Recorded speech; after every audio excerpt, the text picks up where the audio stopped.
قابل جہاں کے عاقل دوستو السلام علیکم۔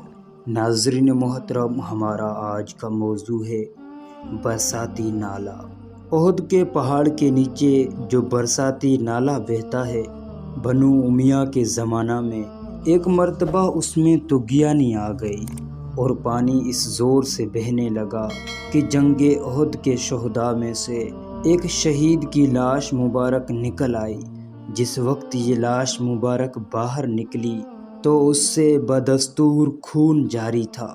دوستو، کئی سو سال گزر جانے پر ایک صحابی رضی اللہ تعالی عنہ کی لاش مبارک بدستور ویسی کی ویسی ہے، خون بھی جاری تھا۔ تو جن کی بدولت شہداء کو یہ رتبہ ملا، اس ذات گرامی کے متعلق اگر کوئی یہ کہے کہ وہ مر کے مٹی میں مل گئے ہیں تو وہ کس قدر جاہل و گمراہ ہے۔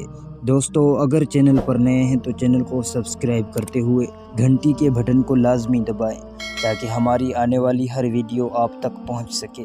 فرقان علی کو دیں اجازت، اللہ نگہبان۔